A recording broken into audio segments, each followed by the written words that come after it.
And I'm back.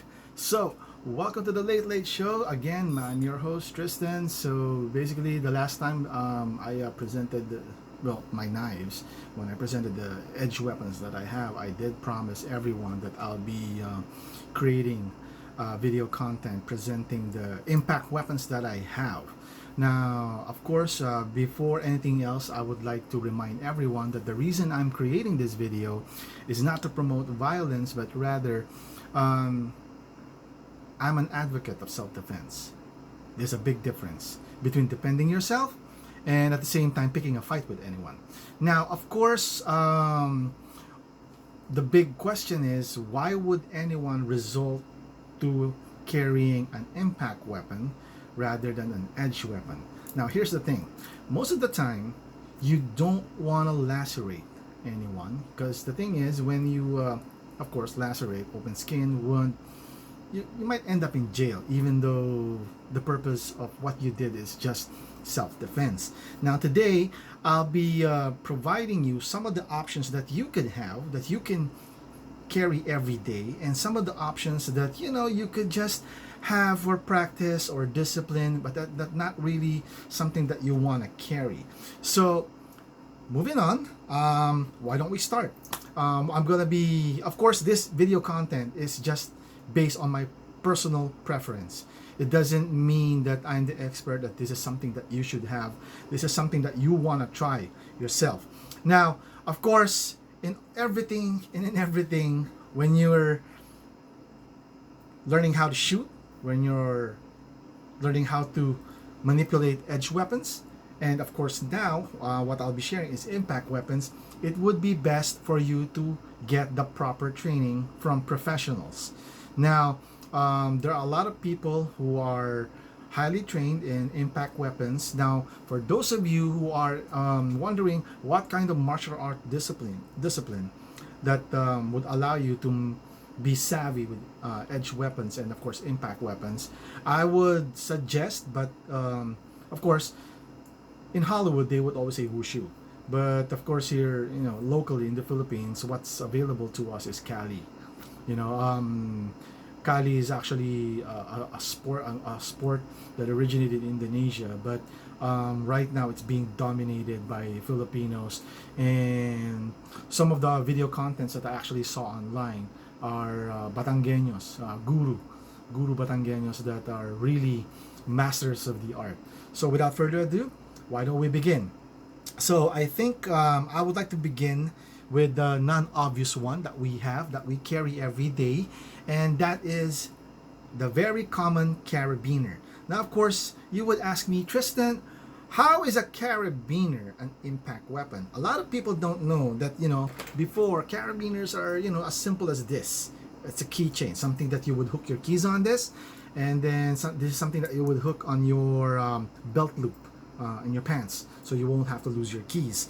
But of course, some of the impact weapon specialists, um, of course, out of imagination, they saw hooks that are being used by mountain climbers, and then of course, when they thought about this, of course, the ones that they use for mountain climbing, for rock climbing, are very very expensive. So they thought of a way of creating something that you could just carry every day, something that would look so innocent, that where you could just mount your keys on it, and it wouldn't have to cost so much. But of course, it's not intended for climbing. Now, how is this an impact weapon? Now, for those of you who are familiar with the four finger knuckles, this actually works almost as the same. You put your hand here, and you could just throw a punch, and then of course you could also use this part to create trauma. Again, we're not promoting violence, we're just simply promoting self-defense. So of course, like I said, any of these items would be terribly useless if you don't have the proper training. Now of course, if you have basic boxing skills, you could actually use that. But for you to de-arm someone, you know this is I think it would be best if you seek training from a Kali master or Kali guru. Okay, now the second item that I have on my table is for those of you who knows what a Kubaton is, it's just a piece of anything, that you could use to, just put an impact to anyone's body in order for them to temporarily be disoriented. Now, if you want to find out more about what a Kubaton is, you can Google it.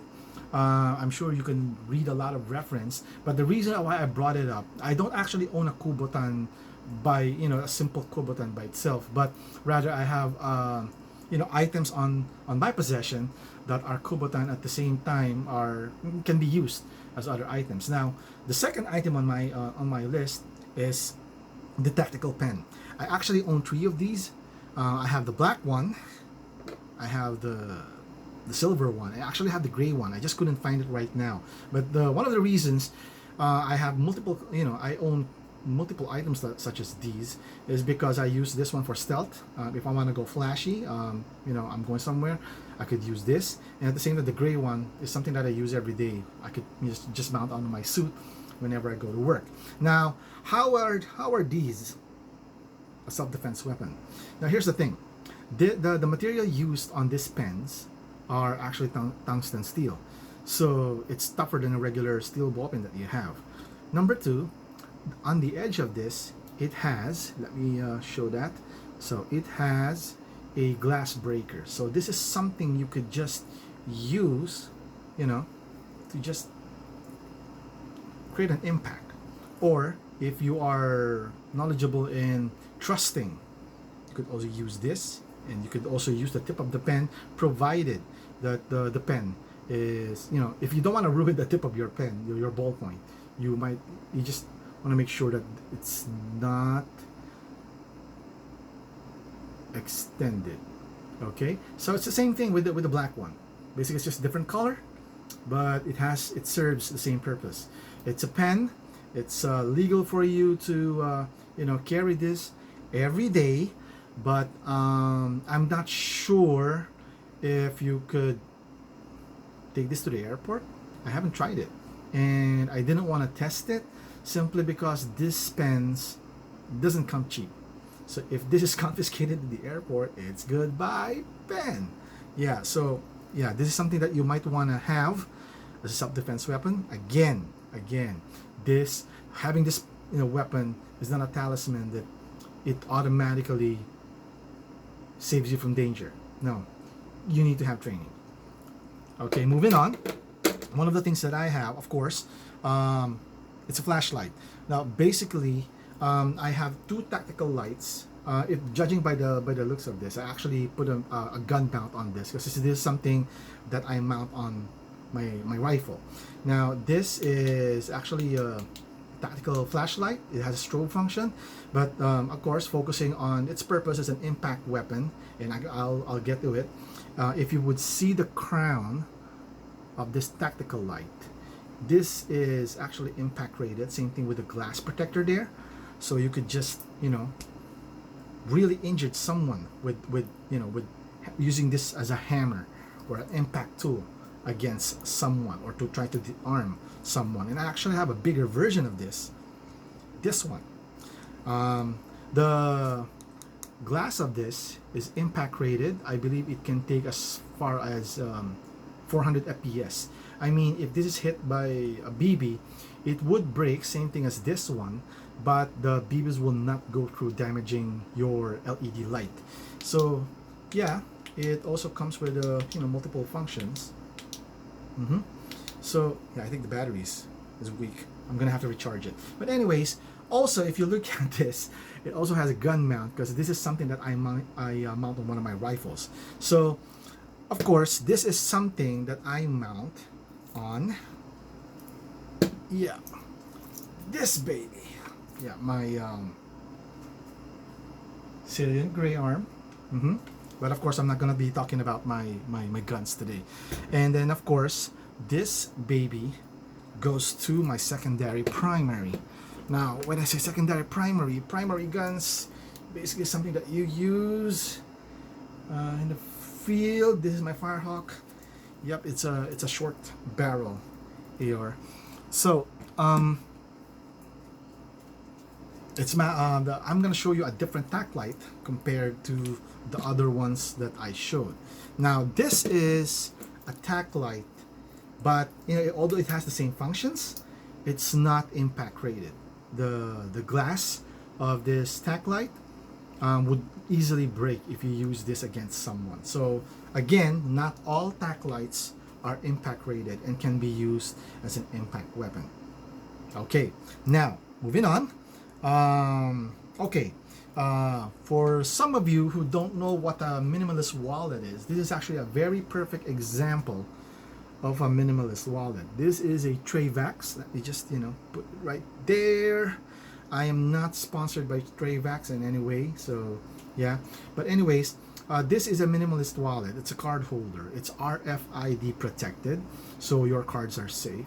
I actually replaced the mil-spec paracord that goes with it, and tie it up with a small flashlight, simply because sometimes in your car you had a hard time finding things that you drop inside your car. But the thing is, again, this is made from aircraft aluminum, and it has a pry tool that could just open cans.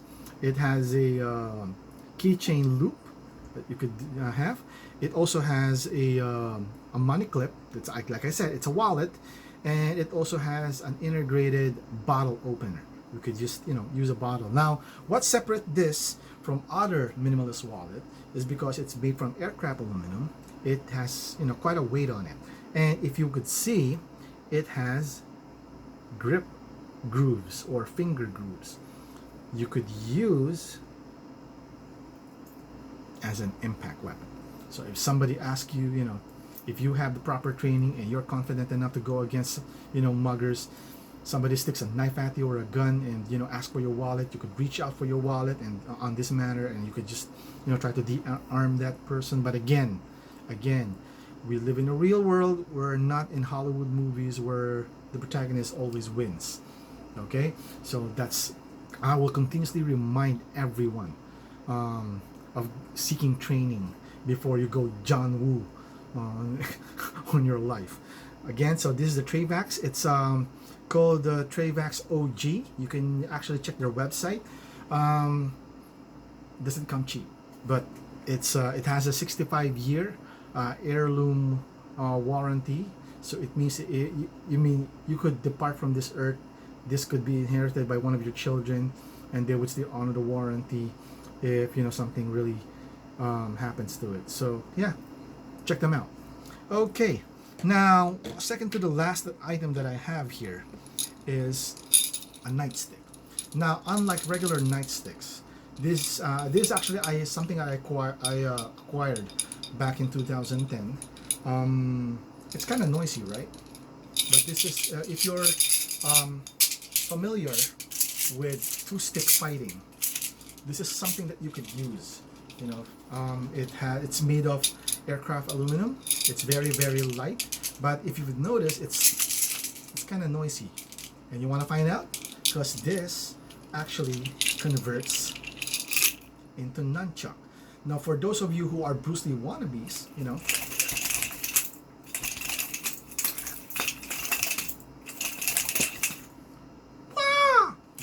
so basically, this is something I picked up from a sports store in Robinson's Gallery. I don't think they sell this anymore, but this is a fine piece that I was able to get. One of my sons, Caleb, loves playing with this, and you know what? If I actually consistently played with this since 2010, I mean, I could be at the the master level, but I'm too lazy to play with this thing. I simply just love the fact that I own this, and it's been in my collection for for a decade now. Considering that it's 2020, I bought this in 2010. It's a fine piece. And then of course, on the last item that I have for today, this is the biggest Kubaton that I have. Why is it a Kubaton? It has a glass breaker. It has an impact tip, as I would call it. It has a pocket clip that you could use. If you're wearing jeans, you could just slide this in your pocket. It has a pretty hefty weight in it, And then of course it has leather, rubbery leather. I don't know. It feels like rubber because you could just squeeze it for better grip. But the finish is leather, and it is also made out of light aluminum. Now, what separates this baby from other Kubotans that's made of wood or hard plastic or polymer? This, I mean, if you're a fan of Star Wars or anything that stretches out as a weapon, you're gonna love this.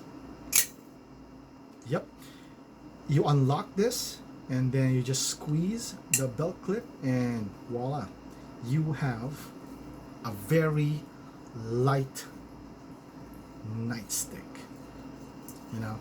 This is something that's very, very unique, and this is something that normally people in the security industry have. If you're a bodyguard, like I myself, I used to be a close-in security of a former presidential candidate. He was a senator back then, and then after that he didn't run after 3 terms, and then today he's still a senator. I'll give you a clue. He's a former police officer. Yeah. So yeah. But anyways, yeah. Basically, this is something a bodyguard should have.